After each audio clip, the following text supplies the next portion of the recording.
بسبب مكالمة فيديو مع شخص ما تعرفوش، والطلب الغريب اللي طلبه منها اتسببت في قتل جوزها وهي لسه في شهر العسل. وتبدأ الحكاية من عماد اللي كان عنده 27 سنة، كان شاب محترم وكل الناس بتحلف بأخلاقه.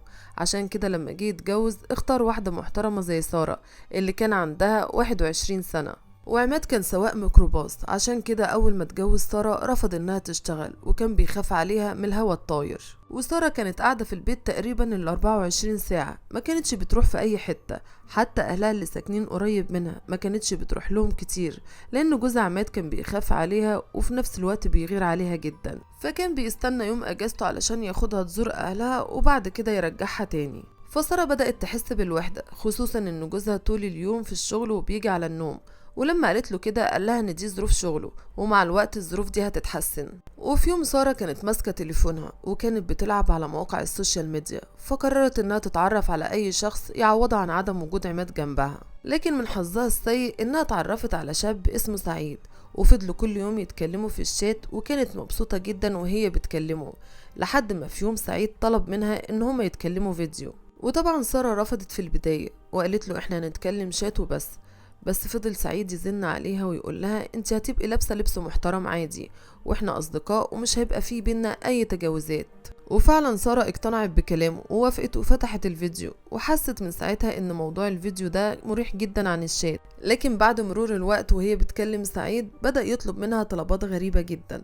قال لها ان هو عايزها تلبس لبس خفيف شوية، وفي البداية سارة برضو رفضت، بس في الاخر وبعد ما زن عليها سعيد وافقت على طول. وفي يوم سعيد يبدأ يكشف عن وشه التاني ويقول لسارة ان هو مصور الفيديوهات اللي كانت بتطلع معاه فيها، ولو ما سمعتش اللي هيقول عليه هيفضحها. في الوقت ده سارة ما كانتش عارفة تعمل ايه ولا تقول لمين، وكانت خايفة من الفضيحة. فبدأت تترجى سعيد وتطلب منه ان هو يسيبها لوجه الله، وانها فعلا غلطت في البداية لانها ما كانتش عارفة هي بتعمل ايه. بس سعيد ما رحمش توسلاتها وطلب منها تجيله شقة واحد صاحبه عشان يبقوا على راحتهم ويقعدوا يتكلموا مع بعض. ولما سارة رفضت هددها ان هو يفضحها قدام اهلها وجوزها. وفعلا سارة سمعت الكلام وراحت الشقة، خصوصا انه قال لها ان صاحبه مش هيبقى موجود في الشقة وهيبقوا هما الاتنين لوحدهم. لكنها اتصدمت لما راحت واتفاجئت لما لقت صاحبه موجود.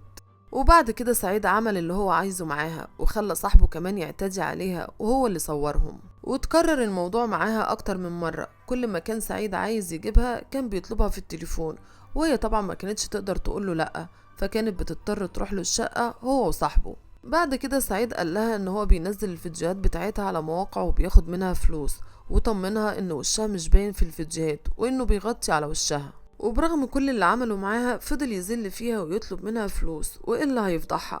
ولما فلوسها خلصت قال لها ماليش دعوة اتصرفي. وسارة بعدها بدأت تبيع دهبها وتديله الفلوس، وما بقاش معاها بعد كده أي حاجة تديهاله. في الوقت ده سعيد قال لها انت معاكي كنز بس مش واخده بالك منه، وهي عربيه جوزك، ايه رايك نتخلص منه وناخد العربيه وكمان اتجوزك بعد ما يموت. وساره ما كانتش عايزه تعمل كده، بس كانت خايفه من الفضيحه قدام اهلها وجوزها، لو عرفوا حاجه عن الفيديوهات اللي صورها لها سعيد هيقتلوها. عشان كده ساره سمعت كلامه وبداوا ينفذوا الخطه بتاعتهم. وفي يوم سارة عملت نفسها تعبانة وطلبت من عماد ياخدها ويوصلها عند الدكتور، وكان الوقت ساعتها متأخر. وهم ماشيين على الطريق لقوا واحد بيشاور لهم وهو سعيد اللي كان متفق مع سارة. وكان عماد في البداية مش عايز يقفله، بس سارة قالت له استنى نوصله في طريقنا بدل ما هو واقف في البرد ده. وفعلا عماد سمع كلامها ووقفله. وسارة كانت في الوقت ده راكبة جنب عماد وسعيد ركب وراهم. وسعيد استنى لحد ما وصل لحتة ضلمة وقال لعماد ان هو هينزل هنا. وفعلا عماد بدأ يهدي العربية. ساعتها سعيد خرج آلة حادة وطعنه في جنبه، والضربة كانت جامدة جدا وخلت عماد ما يقدرش يتحرك. ساعتها سعيد جري وفتح العربية ونزله ورماه في أرض زراعية، بس لقى عماد لسه عايش. فسعيد ادى السكينة لسارة وطلب منها انها تقتله، وصورها وهي بتعمل كده. وسعيد اخد العربية وسارة روحت على بيتها، وتاني يوم راحت القسم علشان تعمل محضر اختفاء في جوزها. وبعد يومين الناس لقوا جثة عماد وبلغوا الشرطة اللي جت ونقلوها على المشرحة، ولقوا ان مواصفاتها مطابقة لنفس المواصفات اللي سارة قدمت بيها محضر الاختفاء لجوزها. فالشرطة بعتت لسارة علشان تيجي تتعرف على الجثة، وفعلا سارة جت هي وأهلها، وأول ما شافته قعدت تعيط وتصرخ وتلطم على وشها. وتبدأ الشرطة تعمل تحرياتها وتحقق مع الناس القريبين من عماد، ومن ضمنهم مراته.